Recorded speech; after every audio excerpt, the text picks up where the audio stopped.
Hello दोस्तों, स्वागत है आपका आपके अपने YouTube channel the world GK fact में। दोस्तों, आज की इस वीडियो में हम ज्योग्राफी के एक इम्पोर्टेंट टॉपिक के बारे में बातें करने वाले हैं, जिसका नाम है वायुमंडल की परतें। तो दोस्तों, बहुत ही ज़्यादा इम्पोर्टेंट टॉपिक है आपके एग्जाम की दृष्टि से, और जितना इम्पोर्टेंट है उतने ही बेहतरीन तरीके से मैं आप सभी को कवर कराने वाला हूँ। तो वीडियो के लास्ट तक बने रहना है, खासकर नए बच्चे जो पहली बार इस टॉपिक को पढ़ने वाले हैं। तो दोस्तों, इस टॉपिक से क्या क्या इम्पोर्टेंट पर्सन बन जाते हैं, किन किन पॉइंटों को हमें ध्यान रखना है, सभी के बारे में डिटेल्स में बातें करेंगे। और दोस्तों, लास्ट में मैंने एक टेस्ट भी रखा है, तो टेस्ट भी आपको जरूर देना है, क्योंकि मैं चाहता हूं कि जो भी इम्पोर्टेंट पॉइंट, जो भी इम्पोर्टेंट पर्सन आपको इस वीडियो के अंतर्गत बताया जाए, लास्ट में उनका रिवीजन भी आप हो जाए, ताकि एग्जाम में एक भी पर्सन ना छूटे। तो इसी वजह से दोस्तों मैंने टेस्ट भी रखा है, तो टेस्ट को जरूर देना है। ठीक है। तो दोस्तों, जो वायुमंडल की परतें होती है वे 5 परतें होती है। सभी से किस प्रकार के क्वेश्चन पूछे जाएंगे, बिल्कुल बारीकी से हम बातें करेंगे। तो दोस्तों, वायुमंडल की परतों से पहले हमें एटमॉस्फेयर ऑफ द अर्थ को जानना होगा, मतलब पृथ्वी का वायुमंडल क्या है इसके बारे में जानना होगा। तो चलिए दोस्तों, वायुमंडल किसे कहते हैं इसके बारे में बात करते हैं। तो दोस्तों, सबसे पहले बातें करते हैं पृथ्वी के वायुमंडल के बारे में, जिसे हम एटमॉस्फेयर कहते हैं। तो पृथ्वी के चारों ओर से घेरे हुए वायु के विस्तृत फैलाव को वायुमंडल कहा जाता है। ध्यान रखिएगा, पृथ्वी के चारों ओर से जो घेरा हुआ विस्तृत फैलाव है वायु का, उसी को हम क्या बोलते हैं, वायुमंडल बोलते हैं। कहने का ये मतलब है कि पृथ्वी को जो गैसों का आवरण चारों ओर से घेरे हुए हैं, उसको क्या बोलते हैं, वायुमंडल बोलते हैं। दोस्तों, हम सब लोगों को, बाकी सब जीव जंतु, पेड़ पौधे, वायु व गैसें, ये सभी हम सभी को घेरे हुए हैं, और इसी के सम्मिलित रूप को क्या बोलते हैं, वायुमंडल बोलते हैं। ध्यान रखिएगा, ठीक है। वायुमंडल की ऊपरी परत को क्या बोलते हैं, एरोलॉजी बोलते हैं। ध्यान रखिएगा, वायुमंडल की ऊपरी परत को क्या बोलते हैं, एरोलॉजी, और वायुमंडल की निचली परत को मेट्रोलॉजी कहा जाता है। ठीक है। क्वेश्चन कैसे बनेगा, यहाँ से क्वेश्चन इस प्रकार से बनेगा कि एरोलॉजी किसे कहा जाता है, तो वायुमंडल की ऊपरी परत को क्या कहा जाता है, एरोलॉजी कहा जाता है, और वायुमंडल की निचली परत को कहा जाता है मेट्रोलॉजी। तो आप इसको याद रख लीजिए, एरो माने मतलब ऊपर होता है, तो ऊपर से आप याद रख लेना, एरोलॉजी मतलब ऊपरी परत को कहते हैं, और मेट्रोलॉजी मतलब निचली परत को कहते हैं। ठीक है। अब दोस्तों, आपको पता है कि वायुमंडल में जो गैसें पाई जाती है, तो दोस्तों आपसे ये पूछ लिया जाता है कि वायुमंडल में सबसे ज्यादा मात्रा में गैस कौन सी पाई जाती है, या वायुमंडल में सबसे कम मात्रा में गैस कौन सी पाई जाती है। तो दोस्तों, अगर मैं बात करूं नाइट्रोजन के बारे में, तो नाइट्रोजन जो पाई जाती है वो 78.08% पाई जाती है। ठीक है। वायुमंडल में सबसे ज्यादा पाई जाने वाली गैस कौन सी है, नाइट्रोजन, जिसकी परसेंट में मात्रा है 78.08%। ठीक है। अगर मैं बात करूं दूसरे नंबर पे सबसे ज्यादा वायुमंडल में गैस कौन सी पाई जाती है, तो ऑक्सीजन सबसे ज्यादा मात्रा, मतलब दूसरे नंबर पे सबसे ज्यादा मात्रा में पाई जाती है। तो 20.95% की मात्रा होती है इसकी, दूसरे नंबर पे सबसे ज्यादा पाई जाती है वायुमंडल में। अगर मैं बात करूं आर्गन के बारे में, तो 0.93%। तीसरे नंबर पे सबसे ज्यादा पाई जाने वाली गैस आर्गन है, जिसका परसेंट में मात्रा है 0.93%। उसके बाद दोस्तों, चौथे नंबर पे कार्बन डाइऑक्साइड, जिसकी मात्रा है 0.03%। ठीक है। तो ये वायुमंडल में दोस्तों 4 मुख्य गैसें हैं जिनके बारे में क्वेश्चन बनते हैं। आपसे क्वेश्चन कैसे बनते हैं, क्वेश्चन ऐसे बनते हैं कि कार्बन डाइऑक्साइड की मात्रा वायुमंडल में कितनी प्रतिशत पाई जाती है, तो आपको 0.03% वहां पे लगा देना है। ठीक है। अब दोस्तों, इन 4 गैस के अलावा अन्य गैसें भी वायुमंडल में मौजूद होती है, जैसे हाइड्रोजन, हीलियम, और भी बहुत सारी गैसें होती है। और अगर मैं उन गैसों की प्रतिशत में मात्रा बताऊं, तो दोस्तों उन सभी गैसों का जो प्रतिशत में मात्रा होती है वो 0.04% होती है। ठीक है। तो दोस्तों, पृथ्वी के वायुमंडल में हमने क्या पढ़ा, पृथ्वी के वायुमंडल को क्या कहते हैं, मतलब जो गैसों का जो आवरण होता है जो पृथ्वी को घेरे हुए हैं, उसी को क्या बोलते हैं दोस्तों, वायुमंडल बोलते हैं। और पृथ्वी की ऊपरी परत को एरोलॉजी कहा जाता है, और पृथ्वी की निचली परत को मेट्रोलॉजी कहा जाता है। पृथ्वी के जो वायुमंडल होता है दोस्तों, उसमें काफी सारी गैसें आपको मिलती है। तो सबसे ज्यादा जो स्तर होता है, तो नाइट्रोजन का स्तर होता है सबसे ज्यादा, 78.08%। सबसे ज्यादा मात्रा में नाइट्रोजन मिलती है। दूसरे नंबर पे सबसे ज्यादा मिलती है ऑक्सीजन, जिसकी मात्रा होती है परसेंट में 20.95%। तीसरे नंबर पे सबसे ज्यादा मिलने वाली गैस आर्गन है, जिसका मात्रा है परसेंट में 0.93%। ठीक है। कार्बन डाइऑक्साइड चौथे नंबर पे सबसे ज्यादा मिलती है, तो इसका जो मात्रा है परसेंट में वो 0.03% है। ठीक है। अब दोस्तों इन चारों गैसों के बारे में हमें डिटेल से पढ़ना होगा। नाइट्रोजन के बारे में हमें डिटेल से पढ़ना होगा, ऑक्सीजन के बारे में भी, आर्गन के बारे में भी और कार्बन डाइऑक्साइड के बारे में भी। तो एक बार एक नजर इन पे हम डाल लेते हैं। तो सबसे पहले बात करेंगे दोस्तों नाइट्रोजन के बारे में, जो पृथ्वी के वायुमंडल में सबसे ज्यादा मात्रा में पाई जाती है। ठीक है। तो दोस्तों पृथ्वी का जो वायुमंडल में इस गैस की प्रतिशत मात्रा अन्य गैसों से अधिक होती है। ध्यान रखिएगा कि नाइट्रोजन की जो मात्रा होती है पृथ्वी के वायुमंडल में सबसे ज्यादा मात्रा होती है। ठीक है। तो नाइट्रोजन दोस्तों रंगहीन, गंधहीन तथा स्वादहीन गैस है। ठीक है। नाइट्रोजन दोस्तों रंगहीन है, मतलब इसका कोई रंग नहीं होता। गंधहीन है, मतलब इसमें कोई गंध मतलब नहीं आएगी, ना इसका कोई स्वाद होता है। तो दोस्तों ये सब इस प्रकार की गैसें हैं, ना तो इनका कोई रंग है, ना कोई इसका गंध है, ना कोई स्वाद है। ठीक है। तो नाइट्रोजन इस प्रकार की गैसें हैं। ठीक है। पेड़ पौधों के लिए प्रोटीन का सबसे बड़ा स्रोत है। दोस्तों पेड़ पौधे जो प्रोटीन लेते हैं वो नाइट्रोजन गैस के द्वारा लेते हैं। अगर नाइट्रोजन गैस नहीं होगी तो शायद पेड़ पौधे प्रोटीन नहीं ले पाएंगे। तो प्रोटीन का सबसे बड़ा स्रोत नाइट्रोजन गैस होती है, ध्यान रखिएगा। अब दोस्तों नाइट्रोजन गैस आज आग को तेजी से फैलने से रोकती है। नाइट्रोजन गैस किसको मतलब आग को तेजी से फैलने से रोकती है। इसका मतलब यह है कि दोस्तों आपने देखा होगा हॉस्पिटलों में दोस्तों कुछ सिलेंडर्स लगे होते हैं, आपने देखा होगा रेड कलर के सिलेंडर्स होते हैं दोस्तों, उनमें नाइट्रोजन गैस भरी होती है, क्योंकि थोड़ी सेफ्टी के लिए उनको लगाया जाता है, ताकि अगर वहां पे कहीं ना कहीं आग लग जाए तो उसको बुझाने के काम वहां पे वे सिलेंडर आते हैं। ठीक है। तो नाइट्रोजन दोस्तों आग को फैलने से रोकने के लिए काम आती है। ठीक है, ध्यान रखिएगा। तो नाइट्रोजन का क्या कार्य होता है, आग को तेजी से फैलने से रोकती है। नाइट्रोजन गैस वायुमंडल दाब का प्रमुख घटक है। दोस्तों नाइट्रोजन गैस वायुमंडल दाब का प्रमुख घटक है, ये चीज भी आपको ध्यान रखनी है। ठीक है। अब बात करते हैं दोस्तों ऑक्सीजन के बारे में। तो ऑक्सीजन के अंतर्गत क्या क्या हमें पढ़ना है। ऑक्सीजन गैस जीवन दायिनी गैस है। दोस्तों आपको पता है जब हम सांस लेते हैं तो ऑक्सीजन लेते हैं, जिसके अनुसार हम जिंदा रहते हैं। ठीक है। तो ऑक्सीजन दोस्तों जीवन दायिनी गैस है, अर्थात ऑक्सीजन अगर नहीं है तो शायद हम जीवित नहीं रह पाएंगे। इसी वजह से इसको कहा गया है कि ऑक्सीजन जीवन दायिनी गैस है। क्लियर, इस बात को ध्यान रखिएगा। ऑक्सीजन आग जलाने में सहायता करती है। दोस्तों ऑक्सीजन आग जलाने में सहायता करती है, ध्यान रखिएगा। अगर कहीं ऑक्सीजन ना हो ना, अगर वहां पे आप आग जलाने लग जाओ तो दोस्तों बिल्कुल भी आग वहां पे नहीं जलेगी। आग जलाने के लिए ऑक्सीजन की आवश्यकता है, आग वहीं पे जलेगी जहां पे ऑक्सीजन उपस्थित है, ध्यान रखिएगा इस बात को। ठीक है। ऑक्सीजन के अभाव में इस ईंधन मतलब ऑक्सीजन के अभाव में हम ईंधन नहीं जला सकते। ठीक है। अगर ऑक्सीजन का अभाव ना हुआ तो वहां पे हम ईंधन को नहीं जला सकते। मैंने आपको बताया था अभी कि ऑक्सीजन अगर होगी तभी आग जल सकती है, अन्यथा आग नहीं जल सकती। तो दोस्तों यह ऊर्जा का सबसे बड़ा स्रोत है, ध्यान रखिएगा। ऑक्सीजन ऊर्जा का सबसे बड़ा स्रोत है। ठीक है, ये चीज भी आपको ध्यान रखनी है। अब बात करते हैं दोस्तों आर्गन के बारे में। वायुमंडल में तीसरे स्तर पर सबसे ज्यादा पाए जाने वाली गैस आर्गन होती है। आर्गन गैस का इस्तेमाल विद्युत उपकरणों जैसे बल्ब, ट्यूबलाइट में किया जाता है। दोस्तों ध्यान रखिएगा, जो बल्ब होते हैं, जो ट्यूबलाइट वगैरह होती है, जो हमारे घर में जो बल्ब लगे होते हैं दोस्तों, उनमें जो गैस भरी जाती है वो आर्गन गैस भरी जाती है। ध्यान रखिएगा। अगर आपसे कोई ये पूछे कि भाई इस ट्यूबलाइट में कौन सी गैस भरी है, तो आपको बता देना है सीधे सीधे, भैया आर्गन भरी है। बल्ब में कौन सी गैस भरी है, तो आर्गन भरी है। ठीक है, इसके बारे में ध्यान रखिएगा दोस्तों। अब बात करते हैं दोस्तों हाइड्रोजन के बारे में। तो हाइड्रोजन वायुमंडल की सबसे हल्की गैस है। क्वेश्चन बन सकता है कि वायुमंडल की सबसे हल्की गैस कौन सी है, तो फिर आपको हाइड्रोजन आंसर में टिक करना है। क्लियर। तो दोस्तों हाइड्रोजन गैस जलने पर अधिक ऊर्जा देती है, इसलिए भविष्य का ईंधन कहा जाता है। दोस्तों क्वेश्चन ऐसे भी बन सकता है कि भविष्य का ईंधन किसे कहा जाता है, तो हाइड्रोजन को भविष्य का ईंधन कहा जाता है। क्यों? क्योंकि हाइड्रोजन गैस जलने पर अधिक ऊर्जा देती है। जैसे ही हाइड्रोजन गैस जलेगी तो दोस्तों ज्यादा ऊष्मा निकलेगी, ज्यादा हीट निकलेगी, तो इसी वजह से इसको क्या कहा जाता है दोस्तों, भविष्य का ईंधन कहा जाता है।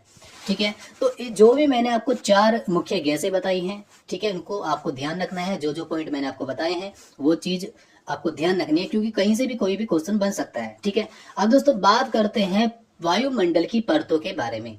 वायुमंडल की परतें दोस्तों मैं अगर आपको बता दूं कि वायुमंडल की जो परतें होती है दोस्तों, 5 परतें होती हैं। जैसे ही पृथ्वी के पृष्ठ से, पृथ्वी की ऊपरी सतह से अगर आप अंतरिक्ष की ओर जाना स्टार्ट करते हो, ऊपर की ओर जाना स्टार्ट करते हो, तो दोस्तों आपको 5 लेयर मिलने वाली है वायुमंडल की, जिसका पहले नाम है दोस्तों क्षोभ मंडल। आप देख पा रहे होंगे यहाँ पे क्षोभ मंडल है, जिसको हम दोस्तों ट्रोपोस्फियर बोलते हैं। उसके बाद अगर मैं क्षोभ मंडल से और ऊपर की ओर जाना स्टार्ट करता हूं तो दोस्तों समताप मंडल आता है, जिसको हम स्ट्रेटोस्फियर बोलते हैं। अगर मैं समताप मंडल से और ऊपर जाने स्टार्ट करूं तो दोस्तों आपका आएगा मध्य मंडल। ये सब वायुमंडल की परतें हैं दोस्तों, ध्यान रखिएगा, ये वायुमंडल की परतें हैं। वायुमंडल 5 लेयरों में बटा हुआ है, ठीक है। तो समताप मंडल के ऊपर दोस्तों आयन मंडल होता है, अगर मैं और ऊपर जाना स्टार्ट करूं, और इसको दोस्तों आयनोस्फीयर बोलते हैं। फिर आयन मंडल के ऊपर दोस्तों बाह्य मंडल होता है, और ध्यान रखिएगा वायुमंडल की सबसे भारी परत कौन सी होती है, तो बाह्य मंडल, इसी वजह से इसको नाम दिया गया बाह्य मंडल। आपसे ये पूछ सकता है कि वायुमंडल की सबसे निचली परत कौन सी है, तो दोस्तों क्षोभ मंडल वायुमंडल की सबसे निचली परत है, जिसको हम ट्रोपोस्फियर के नाम से भी जानते हैं। तो दोस्तों इन सभी परतों को हम डिटेल से पढ़ने वाले हैं। तो सबसे पहले बात करते हैं वायुमंडल की सबसे पहली परत अर्थात क्षोभ मंडल के बारे में। तो दोस्तों क्षोभ मंडल वायुमंडल की सबसे पहली परत होती है, सबसे निचली परत होती है। अगर आपसे ये पूछा जाए कि वायुमंडल की सबसे निचली परत कौन सी है, तो क्षोभ मंडल आपको आंसर लगा देना है, ठीक है। इसको ट्रोपोस्फेयर बोलते हैं, और उसका दायरा अगर मैं बताऊं तो पृथ्वी की सतह से अगर मैं 18 किलोमीटर ऊपर की तरफ जाऊंगा, अंतरिक्ष की तरफ जाऊंगा, तो दोस्तों 18 किलोमीटर तक क्या मिलने वाला है आपको, क्षोभ मंडल, वायुमंडल की पहली परत आपको मिलने वाली है, ठीक है। तो वायुमंडल दोस्तों ये है वायुमंडल की सबसे निचली परत है, ध्यान रखिएगा। क्षोभ मंडल क्या है दोस्तों, वायुमंडल की सबसे निचली परत है, और इसे संवहन मंडल या अधोमंडल कहा जाता है। क्या कहा जाता है दोस्तों, उसको संवहन मंडल या अधोमंडल कहा जाता है, क्योंकि संवहन धाराएं इसी मंडल तक सीमित रहती है। क्यों कहा जाता है संवहन मंडल, क्योंकि संवहन धाराएं इसी मंडल तक सीमित रहती है, इसी वजह से इसको संवहन मंडल अर्थात अधोमंडल कहा जाता है, क्लियर। सभी मौसमी घटनाएं जैसे बादल, बरसात, तूफान, आंधी, ओला गिरना इत्यादि सब इसी वायुमंडल की परत में होती है दोस्तों, ठीक है।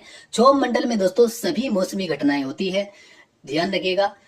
अगर बारिश पड़ेगी या ओला गिरेगा या बिजली कड़केगी तो दोस्तों वो क्षोभ मंडल में ही पॉसिबल है, ठीक है। तो ध्यान रखिएगा कि सभी मौसमी घटनाएं किस मंडल में होती है, तो क्षोभ मंडल आपका आंसर होना चाहिए, क्लियर।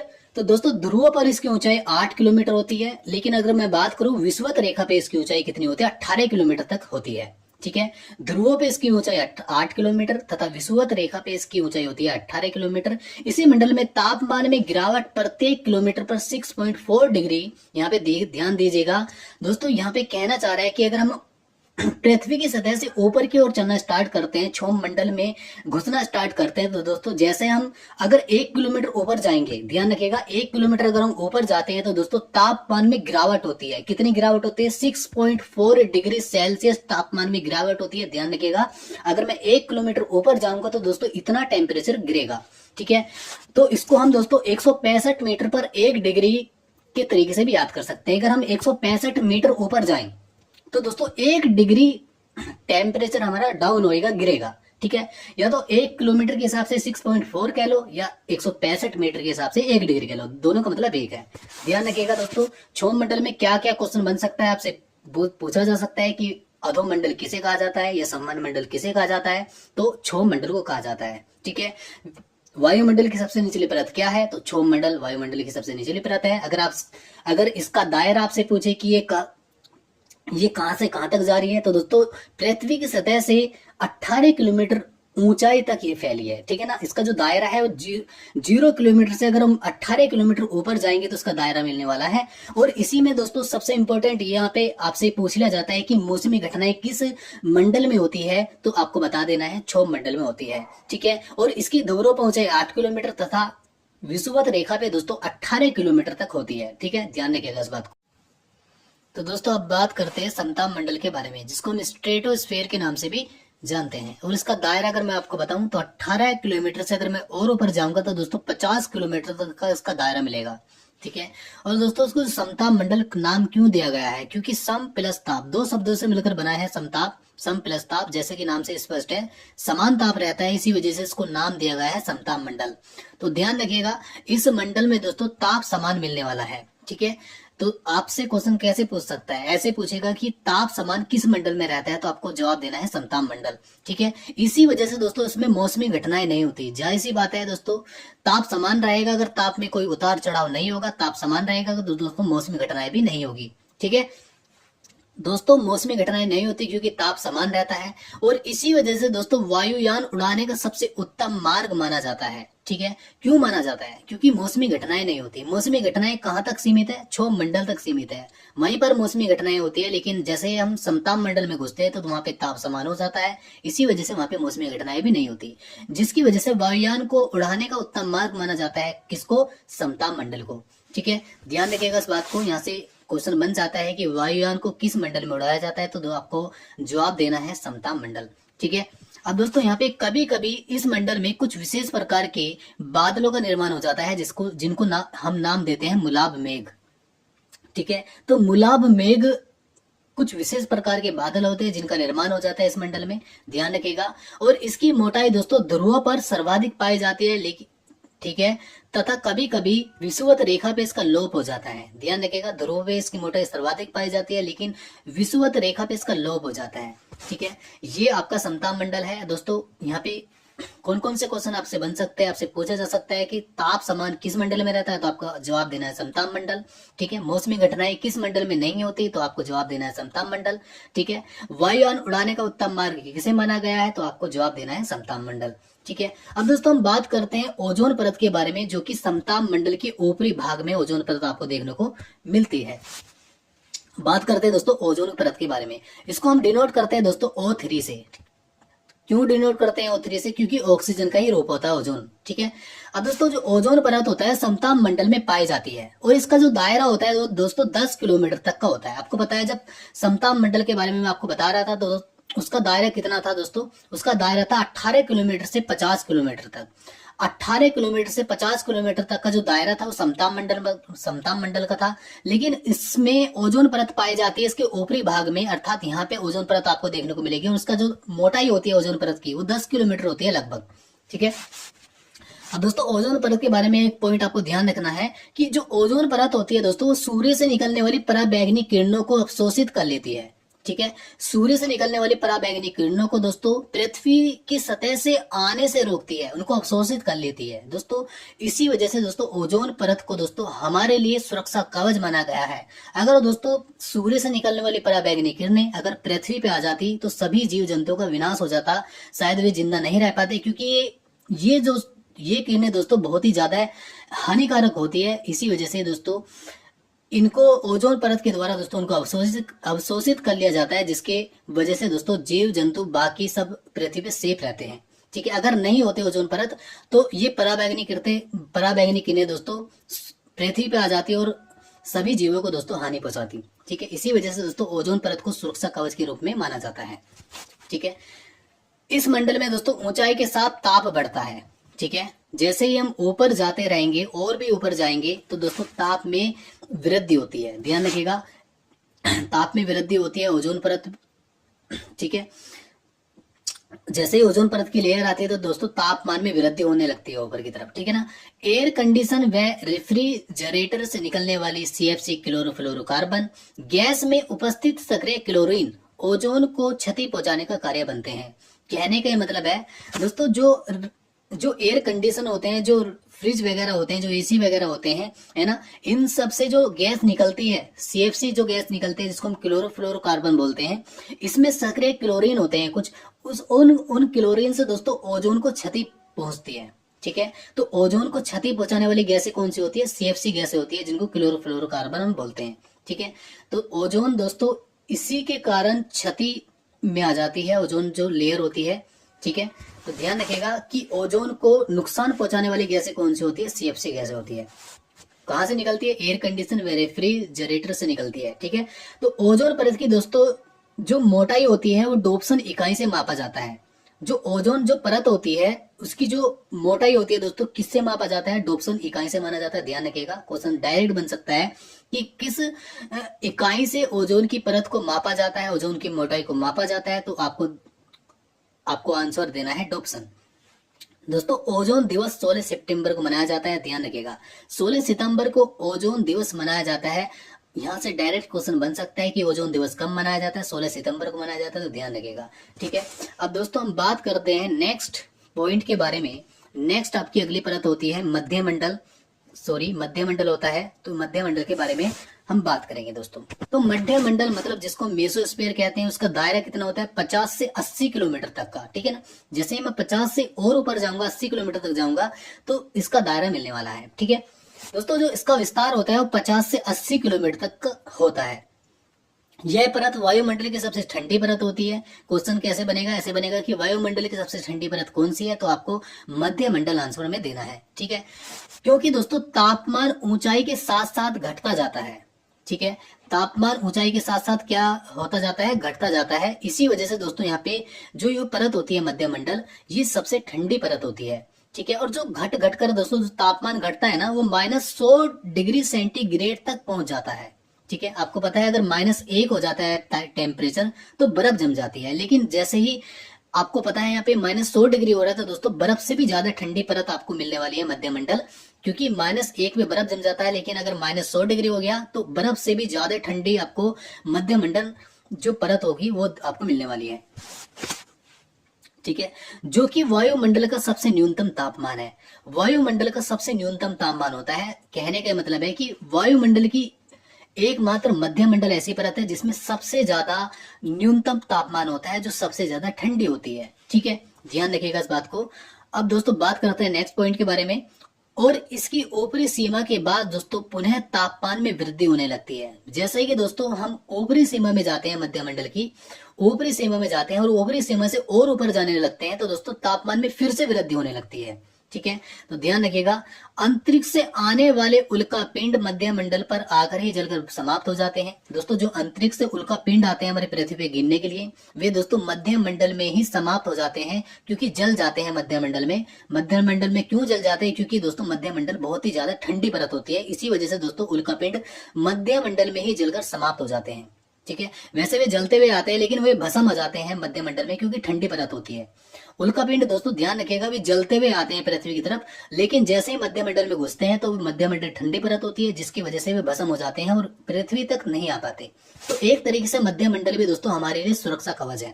ठीक है, तो दोस्तों मध्यमंडल से कौन कौन सा क्वेश्चन बन सकता है। क्वेश्चन ये बन सकता है कि उल्का पिंड कहां पर आके भस्म होते हैं, तो दोस्तों आपको बताना है मध्यमंडल। ठीक है, आपसे ये पूछा जा सकता है कि सबसे ठंडी परत कौन सी है, तो आपको आंसर में देना है मध्यमंडल। ठीक है, आपसे ये भी पूछ सकता है कि मेसोस्फीयर किसे बोला जाता है, तो मध्यमंडल को बोला जाता है। इसका दायरा पूछा जा सकता है, तो 50 से 80 किलोमीटर तक की मतलब ऊपर अगर मैं जाऊं तो दोस्तों उसका दायरा आपको मिलने वाला है। ठीक है, अब दोस्तों हम बात करते हैं नेक्स्ट परत के बारे में। अब बात करते हैं दोस्तों आयन मंडल के बारे में, जिसको हम आयनोस्फीयर के नाम से भी जानते हैं। और इसका अगर मैं दायरा आपको बताऊं तो 80 किलोमीटर से अगर मैं और ऊपर जाता हूं तो दोस्तों 640 किलोमीटर तक इसका दायरा आपको मिलने वाला है। ठीक है, और दोस्तों आयन मंडल में ऊंचाई के साथ साथ तापमान में तेजी से वृद्धि होती है। ध्यान रखिएगा, जैसे ही मैं आयन मंडल ऊपर की ओर जाना स्टार्ट करूंगा, जितना ऊपर जाता रहूंगा उतना ही तापमान में तेजी से वृद्धि होगी। ठीक है, तो इसमें विद्युत आवेशित कणों की अधिकता होती है, जिन्हें आयन कहा जाता है। दोस्तों आयन मंडल में विद्युत आवेशित जो कण होते हैं उनकी अधिकता होती है, जिन्हें आयन कहा जाता है। इन्हीं की अधिकता के कारण इस मंडल का नाम आयन मंडल पड़ा। आपको समझ आ गया होगा कि आयन मंडल नाम क्यों पड़ा, क्योंकि दोस्तों यहाँ पे कुछ आवेशित कण होते हैं जिनको आयन बोला जाता है, और इन आयन की अधिकता होने के कारण इसका नाम आयन मंडल पड़ा। दोस्तों यह कण रेडियो तरंगों को भूपृष्ठ पर परावर्तित करते हैं और बेतार संचार को संभव बनाते हैं। बेतार संचार मतलब जैसे कि आप क्रिकेट लाइव मैच देखते हो, मोबाइल पे कुछ भी लाइव देख लेते हो, नेट चलाते हो, घर में डिश टीवी चलता रहता है। दोस्तों ये सब जो बेतार संचार है, ये कैसे संभव हो पाया है, ये दोस्तों आयन मंडल की वजह से संभव हो पाया है। क्यों, क्योंकि दोस्तों यहाँ पे जो आवेशित जो कण होते हैं उनकी अधिकता होती है, जिन्हें हम आयन बोलते हैं, और इन आयन कणों की वजह से ही दोस्तों रेडियो तरंगे हमारी भूपृष्ठ पर परावर्तित करती है, जिसके कारण दूर संचार संभव हो पाया है। आप नेट चलाते हो इसी वजह चलाते हो क्योंकि वहां पे क्योंकि दोस्तों रेडियो तरंगे यहाँ पे भूपृष्ठ पे परावर्तित हो रही है, जिनके कारण ये सब संभव हो पा रहा है। ठीक है, तो ध्यान रखिएगा दोस्तों, क्वेश्चन यहाँ पे ऐसे बन सकता है कि जो रेडियो तरंगे होती है वो भूपृष्ठ पर परावर्तित कैसे होती है, तो आयन मंडल की वजह से होती है, क्योंकि आयन मंडल में कुछ आवेशित कण होते हैं ठीक है, जिनको हम आयन बोलते हैं, उन्हीं की वजह से रेडियो तरंगे भूपृष्ठ पर परावर्तित होती है, जिसके कारण दूर संचार संभव हो पाता है। अब दोस्तों बात करते हैं बाह्य मंडल के बारे में, जिसको हम एक्सोस्फेयर के नाम से भी जानते हैं। अगर मैं इसका दायरा आपको बताऊं तो दोस्तों, दायरा जो होता है वो 640 किलोमीटर के ऊपर का होता है। ठीक है, जैसे ही हम 640 किलोमीटर से ऊपर की ओर जाना स्टार्ट करते हैं तो दोस्तों बाह्य मंडल स्टार्ट होता है, जो कि वायुमंडल की 5वीं परत होती है, भारी परत होती है। ठीक है, अब दोस्तों बात करते हैं आगे। तो पृथ्वी की सतह से 640 किलोमीटर की ऊंचाई के बाद का जो मंडल होता है वो बाह्य मंडल होता है, उसी को बहिर्मंडल कहते हैं। ठीक है, तो बहिर्मंडल किसे कहा जाता है? वायुमंडल को कहा जाता है। इसका दायरा 640 किलोमीटर के ऊपर स्टार्ट होता है, ध्यान रखिएगा। और दोस्तों इस मंडल में हाइड्रोजन और हीलियम की अधिकता होती है। इस मंडल में हाइड्रोजन और हीलियम की प्रधानता होती है। प्रधानता मतलब अधिकता होती है। तो अगर आपसे ये पूछ लिया जाए कि हाइड्रोजन और हीलियम दो गैसें किस मंडल में सबसे ज्यादा मिलती है, तो दोस्तों बाह्य मंडल आपको आंसर देना है। ठीक है, इस मंडल की ऊपरी सीमा दोस्तों सुनिश्चित नहीं की गई है। दोस्तों 640 किलोमीटर के ऊपर जब हम जाएंगे तो बाह्य मंडल स्टार्ट होगा। अब ये नहीं पता कि वो कहाँ तक जाएगा ऊपर, है ना, वो सीमा निश्चित नहीं की गई कि ये कहाँ तक जा रहा है। ये अनंत तक जा रहा होगा, पता नहीं कहाँ तक जा रहा होगा, ये नहीं पता। ठीक है, ध्यान रखिएगा। इस मंडल में ऑरोरा बोरस और ऑरोरा स्ट्रेलिस घटनाएं होती है। ठीक है, ये चीज भी आपको ध्यान रखना है। तो दोस्तों यहाँ से क्वेश्चन जो आपके इंपॉर्टेंट बन जाते हैं, आपसे यहाँ पे ये पूछ लिया जाता है कि हाइड्रोजन और हीलियम की अधिकता किस मंडल में होती है, तो बाह्य मंडल आपका आंसर होना चाहिए। आपसे ये पूछ लिया जाता है कि बाह्य मंडल किसे कहते हैं, तो आपका आंसर होना चाहिए बाह्य मंडल। ठीक है, आपसे ये पूछ लिया जाए कि 640 किलोमीटर के दायरे से ऊपर अगर मैं और जाऊं ऊपर तो कौन सा मंडल स्टार्ट होता है, तो दोस्तों बाह्य मंडल होता है। और वायुमंडल का सबसे भारी परत कौन सी होती है, तो वायुमंडल आपको आंसर देना है। एक्सोस्फेयर ऑप्शन में मतलब एक्सोस्फेयर ऑप्शन में आ सकता है, तो ये भी आपको ध्यान रखना है इसका इंग्लिश में नेम। ठीक है, अब दोस्तों जैसे कि मैंने कहा था कि हम लास्ट में टेस्ट जरूर करेंगे, तो टेस्ट के लिए सभी तैयार हो जाओ। अब मैं टेस्ट यहाँ पे टेस्ट में कुछ इंपॉर्टेंट क्वेश्चन लेकर आया हूँ, तो टेस्ट को हमें जरूर करना है। ठीक है, तो हम टेस्ट में पहला क्वेश्चन लेकर आता हूँ मैं आपके सामने, ये आ चुका है।